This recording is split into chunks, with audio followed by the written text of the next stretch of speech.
दोस्तों नमस्कार। My self Hemant Parab, by profession certified counsellor and coach. दोस्तों आज बहुत ही इंपॉर्टेंट टॉपिक के ऊपर मैं आपके साथ में डिस्कशन करने वाला हूं and that is the topic of most dangerous cancerous behaviours. दोस्तों ये जो बिहेवियर्स है वो आपके रिलेशनशिप में और आपके सक्सेस में बहुत बड़े ऑब्स्टेकल्स क्रिएट कर सकते हैं। तो आज हम देखेंगे ये 5 कैंसरस बिहेवियर्स क्या हैं और उनके बारे में हमें जानना क्यों जरूरी है। लेकिन उसके पहले मैं आपको बोलूंगा कि आपने अगर मेरे चैनल को सब्सक्राइब नहीं किया है तो याद से सब्सक्राइब कीजिए और बेल आइकॉन को दबाना मत भूलिए, ताकि इस तरीके के अलग अलग टॉपिक के ऊपर आपको अलग अलग इंफॉर्मेशन एंड नॉलेज मिलती रहे। तो शुरुआत करते हैं आज के 5 मोस्ट डेंजरस कैंसरस बिहेवियर्स के बारे में। दोस्तों सबसे पहला बहुत ही डेंजरस कैंसरस बिहेवियर है दैट इज अ क्रिटिसाइजिंग। हम दूसरों की आलोचना करने में अपने आप को कुछ अलग ही समझते हैं, लेकिन ये जो हैबिट है क्रिटिसाइजिंग की हैबिट्स है दोस्तों, वो ज्यादातर हम हमारे पेरेंट्स से कॉपी करते हैं या हमारे इर्द गिर्द में ऐसे लोग जिनकी हम रिस्पेक्ट करते हैं। दोस्तों क्रिटिसाइज करना हमेशा दूसरों को हर्ट करने जैसा है। अगर आपको किसी को कमियां उसकी दिखानी है तो कंस्ट्रक्टिवली डिस्कशन मोड में आइए, उसको अलग से उससे बातें कीजिए और उनको बताइए कि कौन सी बातें आपको उनकी पसंद नहीं आती है या उनके लिए नुकसानदेह हो सकती है। पेरेंट्स ज्यादातर क्रिटिसाइज करते हैं अपने बच्चों को और इसके कारण जो बच्चों का अंदर का उनका सेल्फ कॉन्फिडेंस है वो हिल जाता है और ऐसे बच्चे बहुत बार इंफीरियरिटी या सुपीरियरिटी कॉम्प्लेक्स में फंस जाते हैं। और जहां पर बॉसेस अपने सबऑर्डिनेट्स को क्रिटिसाइज करते हैं तो आप ध्यान में रखिए उनके परफॉर्मेंस के ऊपर नेगेटिव असर होता है। तो हमें इन चीजों का ध्यान रखना बहुत जरूरी है, आगे से हमें क्रिटिसाइज नहीं करना है। सेकंड जो कैंसरस बिहेवियर है दोस्तों दैट इज अ कंप्लेनिंग। हमें आदत रहती है तकरार करने की किसके भी बारे में, बराबर है। और ये तकरार करने की जो आदत है ये भी हमने हमारे पेरेंट्स से या हमारे इर्द गिर्द लोगों से हम लोग कॉपी करते हैं।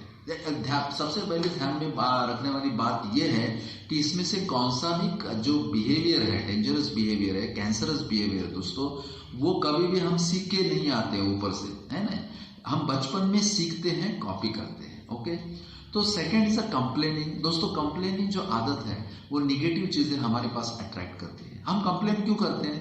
क्योंकि हमें लगता है कि हमारे पास कुछ कमी है, हमारे पास कुछ ऐसी चीजें नहीं है जो होनी चाहिए और उसके लिए हम लोग कंप्लेन करते रहते हैं। लेकिन कंप्लेन करने की आदत से दोस्तों हमारे रिश्तों में बहुत बड़ी दरारें आती हैं, लोग हमसे दूर भागते हैं और रिलेशनशिप में प्रॉब्लम्स क्रिएट हो जाते हैं। और कंप्लेन करने वाले लोग हमेशा दोस्तों निगेटिव रहते हैं। तो आगे से आप कंप्लेन करना छोड़ दीजिए और अगर रियलिटी में आपको कुछ तकलीफ है तो आप डिस्कशन मोड में जाके 1-to-1 में बैठ के या कंसर्न व्यक्ति के साथ बात करके दोस्तों उस मसले को हल कर सकते हैं। सेकेंड थिंग जो आता है एंड थर्ड थिंग जो आता है दैट इज अ कंपेयरिंग। और ये जनरली हम लोग करते रहते हैं, अपने आप को हम दूसरों से कंपेयर करते हैं, दूसरों से कम समझते हैं। ज्यादातर पेरेंट्स अपने बच्चों को कंपेयर करते हैं दूसरों बच्चों के साथ में जो अच्छे ग्रेड्स में आते हैं।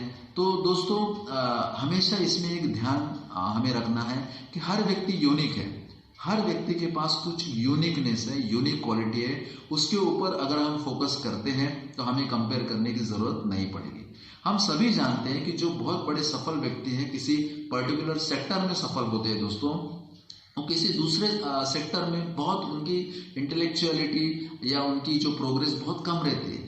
तो इसका मतलब ये नहीं कि वो कम है, लेकिन एक पर्टिकुलर सेक्टर में उनके पास वो यूनिकनेस है, बराबर है। तो हमेशा याद रखना है कि हमें हमारे बच्चों को या किसी भी व्यक्ति को या खुद को हमें दूसरों से कंपेयर नहीं करना चाहिए, बल्कि हमें कंपेयर करना है हमारे पास्ट परफॉर्मेंस के साथ, ताकि हम हमारे अंदर ज्यादा से ज्यादा इंप्रूवमेंट लेके आए। Fourth most dangerous cancerous behaviour है कॉम्पिटिशन। दोस्तों कॉम्पिटिशन एक लेवल तक अच्छा रहता है, उससे हमें इम्प्रूवमेंट करने की एक अपॉर्चुनिटी मिलती है, हम मोटिवेटेड फील करते हैं, है ना, जब हम लोग मतलब इस तरीके से कॉम्पीट करते हैं। बच्चों में भी एक सर्टेन लेवल तक जो कंपटीशन रहता है बहुत अच्छा रहता है, लेकिन अगर हम ज्यादा कंपटीशन में जाते हैं तो ज्यादा हम एम्बिशियस बनते हैं और उसका नेगेटिव असर हमारे परफॉर्मेंस के ऊपर और रिलेशनशिप के ऊपर आ जाता है। तो कंपटीशन को हमेशा हेल्दी कंपटीशन रखिए, आप नई नई चीजें आप अपने कंप्यूटर से सीखिए और क्रिएटिविटी अप्लाई कीजिए। क्रिएटिविटी से क्या होता है कि हम नई नई चीजों के ऊपर काम करते हैं। कोई भी काम हम अलग तरीके से करना सीख जाते हैं अगर हम क्रिएटिविटी को अप्लाई करते हैं। तो आप ज्यादातर क्रिएटिव बने और कॉम्पिटिटिवनेस में ज्यादा मत फंसे। दोस्तों कंपटीशन से सिर्फ सीखे और इम्प्रूवमेंट हमारे अंदर लेके आए। और फिफ्थ मोस्ट डेंजरस बिहेवियर है दैट इज द कंटेंटिंग, ढोंग करना दोस्तों, दिखावा करना, और हमें हमेशा दिखावे से बच के रहना चाहिए। आजकल का जमाना दिखावे का है क्योंकि मीडिया बहुत बूम हो रहा है, लोग मीडिया के जरिए लोगों तक पहुंच रहे हैं और जो ऐसी चीजें उनके पास नहीं है वो दिखाना चाहते हैं। पैसे का महत्व बहुत ज्यादा बढ़ गया है दोस्तों, और इसके कारण हम लोग इन शॉर्ट पैसे के पीछे भाग रहे हैं, ऐसे भी आप बोल सकते हो। और पैसा कमाने के चक्कर में हम दिखावे को लेके ढूंढ रहे हैं। हमें ऐसा लगता है कि हम दिखावा करेंगे, झूठी चीजें बताएंगे तो हमारी प्रोग्रेस जल्दी हो जाएगी, सक्सेस हो जाएगी। लेकिन हमेशा ध्यान में रखना है सक्सेस या फेलियर स्टेट ऑफ माइंड है दोस्तों। तो आपको अपने माइंड के ऊपर काम करना है, दिखावे पे नहीं।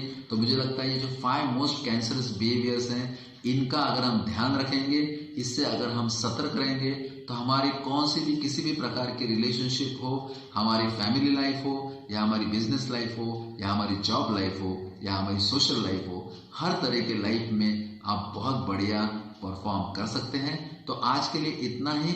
नेक्स्ट एपिसोड में या नेक्स्ट वीडियो में मैं इन 5 कैंसरस बिहेवियर्स को किस तरीके से हम ओन कर सकते हैं, हर एक कैंसरस बिहेवियर को, उसके ऊपर मैं वीडियो आपको लेके आऊंगा।